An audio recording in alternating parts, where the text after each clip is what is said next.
हे hi guys, आज हम solve करने वाले हैं फैक्टोरियल का क्वेश्चन। इंटरव्यू में बहुत बार पूछा जा चुका है। इनफैक्ट ये आपके नॉर्मल स्टार्टअप से लेकर एमएनसी में भी आता है। इसके हम आइटरेटिव अप्रोच देखेंगे। ये रिकर्सिव के थ्रू भी सॉल्व कर सकते हैं जहाँ नीट एंड क्लीन होता है। बट अगर आपको लॉन्ग फैक्टोरियल, एक बड़े वैल्यू का फैक्टोरियल निकालना है तो आइटरेटिव अप्रोच सबसे बेस्ट रहती है, क्योंकि वहाँ पर आपका आइटरेटिव के थ्रू आप बड़ी बेस्ट वैल्यू ले सकते हो और रिकर्सिव के थ्रू वहाँ पर एक्स्ट्रा मेमोरी जा रही होती है। वो ऑप्टिमाइज तरीके से वो स्टैक में एक्स्ट्रा स्पेस लेता है। तो हम आइटरेटिव अप्रोच के थ्रू समझ रहे हैं, रिकर्सिव पढ़ने के बाद हम रिकर्सिव के थ्रू भी समझ रहे होंगे। तो चलिए शुरू करते हैं। पहले हम ये समझते हैं एक्चुअल में फैक्टोरियल क्या होता है। अगर आप बिगनर हैं, आपको नहीं पता फैक्टोरियल क्या है, तो पहले हम उसको समझते हैं। फैक्टोरियल इज लाइक कि इसको हम ये है 5 फैक्टोरियल। ये जो रिप्रेजेंट करने का साइन है ये फैक्टोरियल होता है। जैसे हम नॉट इक्वल टू लेते हैं ना, तो ये एक्सक्लेमेशन जो होता है हमारा फैक्टोरियल को रिप्रेजेंट कर रहा होता है। तो यहाँ पर जो 5 फैक्टोरियल लिखा है जिसका वैल्यू होती है 120, कैसे आती है? एक्चुअल में इसका फॉर्मूला होता है, अगर कोई आपसे पूछता है कि n फैक्टोरियल निकालो, तो n फैक्टोरियल का फॉर्मूला होता है कि n into n-1 into n-2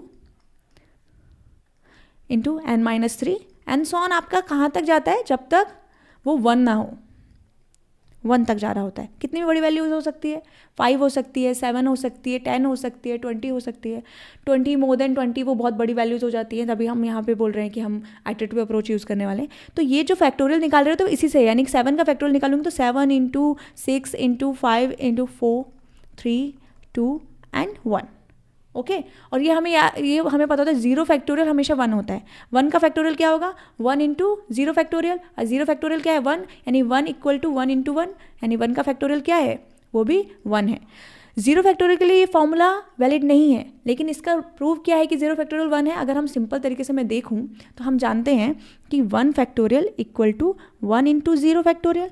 तो 1 factorial is 1 equal to 1 into 0 factorial. तो इक्वल टू में देखने पर ही हमारा 0 फैक्टोरियल क्या प्रूवन हो रहा है? 1 प्रूव हो रहा है। यहाँ पर 0 फैक्टोरियल की वैल्यू 1 होती है, जो हमें ध्यान रखनी है। अगर आपसे सीधा 0 फैक्टोरियल या 1 फैक्टोरियल बोला जाए तो उसकी वैल्यू 1 होती है। ठीक है, बाकी सबके लिए हम ये फॉर्मूला अप्लाई कर रहे होते हैं। तो ये हमें समझ में आया कि फैक्टोरियल कैसे निकाला जाता है, उसका फॉर्मूला क्या है।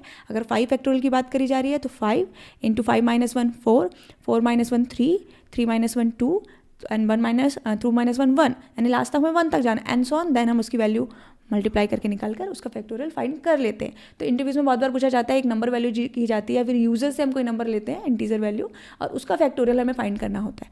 तो चलिए अभी कोड करते हैं। तो अगर हम देखें सी में, तो हम सिंपल सा सिंटेक्स लिख रहे होंगे एंड अपना वही मेन फंक्शन जिसमें हम रिटर्न 0 कराएंगे सक्सेसफुली ऑपरेटिंग सिस्टम को बताने के लिए कि हमारा कोड सक्सेसफुली रन हो रहा है। ये हमारा बेसिक सिंटेक्स है जो सी फॉलो करता है।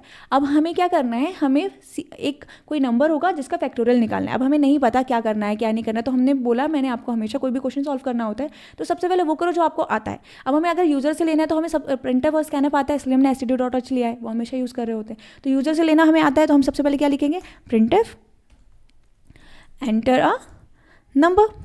सिंपल। इसके लिए हमें ज़्यादा दिमाग लगाने की ज़रूरत नहीं है। हम जो सबसे पहले आ रहा है वो लिखते जाएंगे। जब क्वेश्चन सॉल्व करते जाते हैं ना तो हमारा कॉन्फिडेंस बढ़ता जाता है। तो अब हमने यहाँ पे % लिया और यहाँ पर उस नंबर को ले लेंगे। ठीक है, अभी enter number inverted comma. Okay, यहाँ पर मेरा जो n है वेरिएबल है, ऊपर हमें डिक्लेयर करने होगा, तो हम ऊपर बोलेंगे इंट n। डन। इतना हमें समझ में आया। हमने एक यूज़र से एक n नंबर लिया जिसका हमें फैक्टोरियल निकालना है, और वो हमने यूज़र के थ्रू इनपुट ले लिया। नाउ हमें क्या करना है? फैक्टोरियल निकालना है। अब फैक्टोरियल निकालने के लिए अब हम क्या करने वाले हैं? सिंपल लूप लगाएंगे। हमने लूप जाना है कि मैं क्या करूँगी? इनिशलाइज करूँगी इंट i इक्वल टू 1। ठीक है, i से शुरू होगा। और कब तक चलाना है हमें i को? जब तक चलाना है जब तक मेरा जो वैल्यू है, यानी कि जो मेरा नंबर यूज़र प्रिंट करने वाला है वो उसके बराबर ना हो। उससे अगर वो उससे बड़ा चला जाता है, यानी कि उससे छोटा ही होना चाहिए, तब तक मेरा लूप चलता रहेगा। हम उसमें ऐड करते जाएंगे। तो मैंने जैसे आपको बताया यहाँ पर कि मेरा जो फैक्टोरियल है, अगर मैं फैक्टोरियल 5 पूछ रही हूँ, क्या है मेरा 5 फैक्टोरियल, तो सिंपल सी बात है 5 इंटू 4 इंटू 3 इंटू 2 इंटू 1 करना है। तो यहाँ पर मैंने क्या किया? आई को इनिशलाइज किया 1 से, और मुझे कब तक लूप चला रही हूँ मैं? n मेरा सपोज यहाँ पर 5 है। ठीक है, तो वो कैसे ले रहा होगा? वो मेरे पास जाएगा नीचे, एक में फैक्ट करके एक और मैंने एक वेरिएबल बना लिया। ठीक है, तो मैं चाहती हूँ उसके अंदर जैसे 1 है 5 तक जाए, तो वो 1 इंटू +1 करके क्या हो जाएगा 2, इंटू +1 करके क्या हो जाएगा 3, देन 4 एंड देन 5। जहाँ तक है 5 फैक्टोरियल यही है, अपोजिट आप इधर से लो या इधर से लो, आप डिक्रीमेंट भी कर सकते हो, ऐसा कर सकते हो। हमने क्या int i equal to 5 and i is greater than equal to 1 होना चाहिए, and then i minus minus same. अब क्या करेगा वो 5, जो मेरा 5 यानी कि यहाँ पे n जो भी वैल्यू होगी, देन -1 करके 4, फिर -1 करके 3 एंड -1 करके 2 एंड देन -1 करके 1 हुआ। और जैसे यहाँ पर कंडीशन क्या है, is i is greater then और इक्वल टू 1, यस ट्रू। और अगर वो उससे छोटी हो जाएगी, अब जब अगली बार वो करेगा 0 होगा, तो यानी कि यहाँ पर लूप हमारी कंडीशन फॉल्स हुई तो लूप निकल जाएगा, और मेरी ये जो वैल्यू है मैंने इनटू कराई है वो फैक्ट में जाके स्टोर हो रही होगी। तो आप इंक्रीमेंट और डिक्रीमेंट दोनों कर सकते हो यहाँ पे इनिशियलाइजेशन अपडेशन में। आप डिक्रीमेंट भी कर सकते हो, इंक्रीमेंट भी कर सकते हो। कहाँ से, 1 से लेके जो मेरा फैक्टोरियल नंबर है वहाँ तक, या फिर वहाँ से शुरू करो डिक्रीमेंट करके लेकर 1 तक। तो यहाँ पर मैंने इंक्रीमेंट का काम किया, मैंने इनिशियलाइज किया i equal to 1 and then मैं कहाँ तक लेकर गई, उस जो मेरा नंबर है जिसका मुझे फैक्टोरियल निकालना है उसके बराबर हो या फिर उससे छोटी हो तो कंडीशन ट्रू हो। जैसे उससे बड़ा वैल्यू चले जाए, 5 की जगह 6 आएगा, वो मुझे ऐड मल्टीप्लाई नहीं करना है इसमें, तो उसको मुझे नहीं लेना है, तो यहाँ पर कंडीशन फॉल्स हो रही होगी और यहाँ पर ही मेरा जो लूप है वो रुक जाएगा। ओके, तो अब हम यहाँ पर देखेंगे, मैंने ये लूप बता दिया आपको। अब हम क्या करेंगे, यहाँ पर सिंपल एक फैक्ट वेरिएबल लिया और उस फैक्ट में मैंने क्या कराना है, मैंने इस i को जो ऊपर इंक्रीमेंट होता आ रहा है उसको मल्टीप्लाई कराना है, क्योंकि मेरा मल्टीप्लिकेशन होता है 5 इंटू 4 इंटू 3 इंटू 2। अब मेरे पास फैक्ट वेरिएबल नहीं है तो मैं ऊपर क्या करूँगी, एक और वेरिएबल लूँगी जिसको मैं बनाऊँगी इंट फैक्ट इक्वल टू, और मल्टीप्लिकेशन के लिए आगे प्रिवेंट हो 0 ना हो तो उसको 1 से मैं डिफाइन कर दूंगी, जैसे हम सम को डिफाइन कर रहे होते हैं। ठीक है, मल्टीप्लिकेशन सम को हम 0 से करते हैं क्योंकि सम हमारा मल्टीप्लाई नहीं हो रहा होता है, यहाँ पे 1 से डिफाइन कर देंगे। तो ये मेरा हो गया, और सिंपल मैं यहाँ पर क्या कराने वाली हूँ, फिर प्रिंट इस फैक्टोरियल को प्रिंट एफ, यहाँ पर डायरेक्ट बोलूँगी कि मेरा जो फैक्टोरियल है, जो मेरा आउटपुट आया है वो %d करके यहाँ पर प्रिंट हो जाए। तो इट मीन्स यहाँ पर ये सबसे सिंपल और बेसिक्स तरीके से मेरा फैक्टोरियल मिल गया। जो भी मेरा एक नंबर होगा यूज़र के थ्रू वो एंटर हो रहा होगा और मेरे इस लूप में जाएगा, एंड देन यहाँ पर वो प्रिंटफ के थ्रू मुझे प्रिंट होकर मिल रहा होगा मेरा फैक्टोरियल। ठीक है, पहले हम इसको एक बार प्रिंट करते हैं। बोला एंटर नंबर, सिंपल मैंने 5 ही डाला, 120 आ गया। अभी इतना सिंपल तरीके से हमसे सॉल्व किया, लेकिन अगर सपोज मैं यहाँ पर इसको फिर से रन करूँ और बोलूँ 23,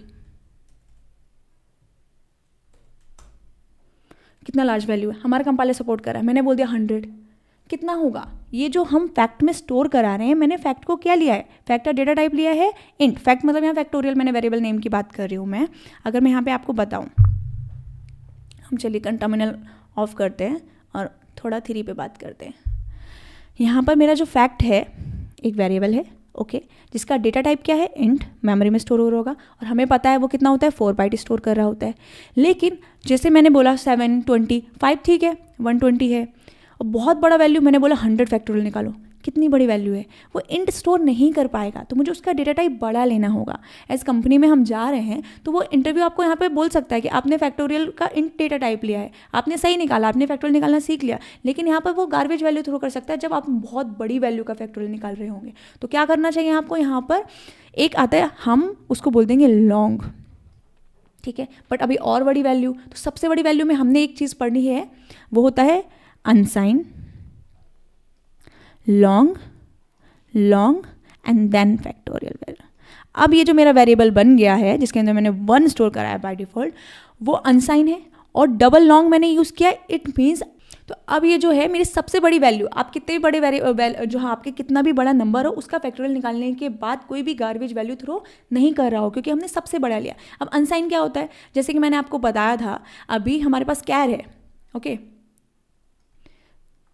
कैर है, कैर क्या लेता है 1 बाइट लेता है, कहाँ से, उसकी रेंज क्या होती है -128 टू प्लस का 127, क्योंकि ये साइंड है बाय डिफ़ॉल्ट। ठीक है, अगर मैं इसके आगे लिख दूँ अनसाइन, अगर मैं बात करूँ अनसाइन की, तो अनसाइन क्या करता है ना, अनसाइन में अगर कैर की जो रेंज -128 से 127 है, वो माइनर नेगेटिव वैल्यू लेता ही नहीं। अनसाइन का मतलब वो स्टार्ट कहाँ से करता है, 0 से, यानी it is greater than negative values, negative value लेगा ही नहीं, 0 टू नेचुरल नंबर लेता है, तो उसकी रेंज हो जाती है 0 to 255, यानी कि जो पॉजिटिव रेंज थी वो उसका डबल हो जाता है, और नेगेटिव नंबर कोई भी स्टोर नहीं करता। अगर मैं बोलूँ कि ये जो मैंने बोला है int fact equal to 1 true है।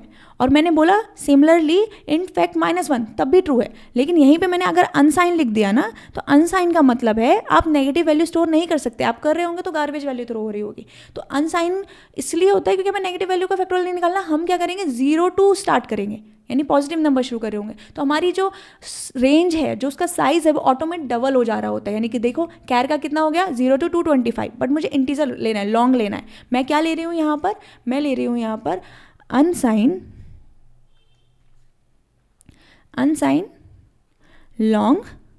लॉन्ग फैक्टोरियल लो आपके लिए इक्वल टू 1।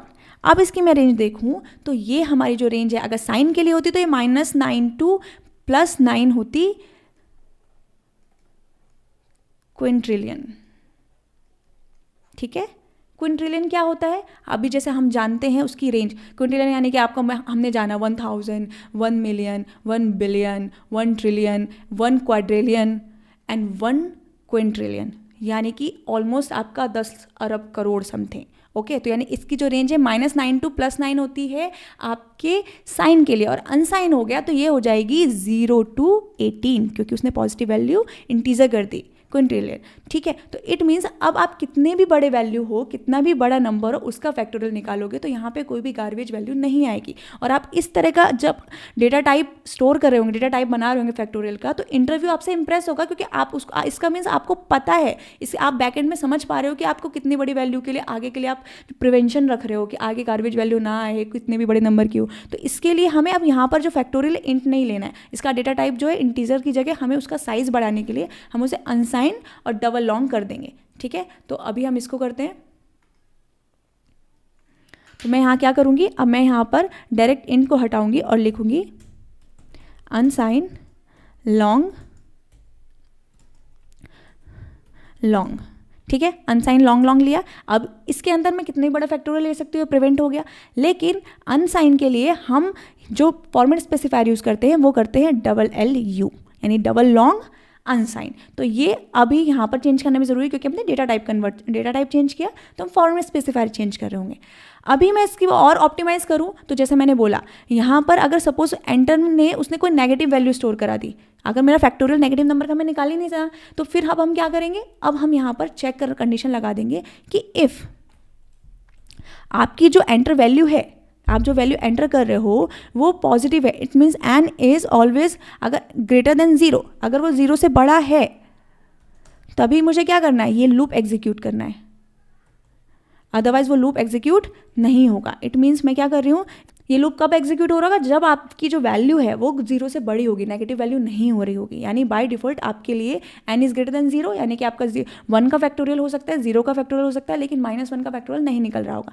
एल्स अगर ऐसा हो तो आप क्या करा सकते हो, एल्स में आप डायरेक्ट बोलोगे कि आपको क्या करना है, printf please enter a positive number और अ वैलिड नंबर। आप यहाँ पर डायरेक्ट उसको प्रिंट स्क्रीन पर दिखा सकते हो कि आपको एक पॉजिटिव नंबर प्रिंट करना है। डन। अब मैं क्या चाहती हूँ कि यहाँ पर भी हमें कन्वर्सेशन अच्छे से करना चाहिए, तो उसको समझ में आना चाहिए कि हमने जो निकाला है फैक्टोरियल निकाला है, फैक्टोरियल ऑफ कौन से नंबर का निकाला है, एक n का निकाला है, यानी कि n का निकाला है, तो हम लिखेंगे %d इक्वल टू कितना, इतना। तो हमें %d में किसका चाहिए, n का चाहिए, तो हम यहाँ पे n ले लेंगे और यहाँ पर फैक्टोरियल हमारा स्टोर हो रहा होगा। तो अब हमने क्या किया, सिंपल, अभी हमें समझ में आया, यहाँ पे हमने इसका डेटा टाइप अनसाइन करके डबल लॉन्ग कर दिया, तो कितना भी बड़े नंबर का फैक्टोरियल निकाल सकते हो। एंटर, यूजर से नंबर एंटर करा लिया, हमने चेक भी करा लिया कि हमारा जो नंबर है वो ग्रेटर देन 0 होना चाहिए, अदरवाइज हमने उसको मैसेज दिया, और फिर हमने यहाँ पर प्रॉपरली मैसेज भी शो करा दिया फैक्टोरियल के साथ। अब हम इसको प्रिंट करते हैं। तो अब मैंने बोला कि मेरा फैक्टोरियल निकालो 7 का, विच इज़ 504 से, तो factorial of 7 is equal to 5040।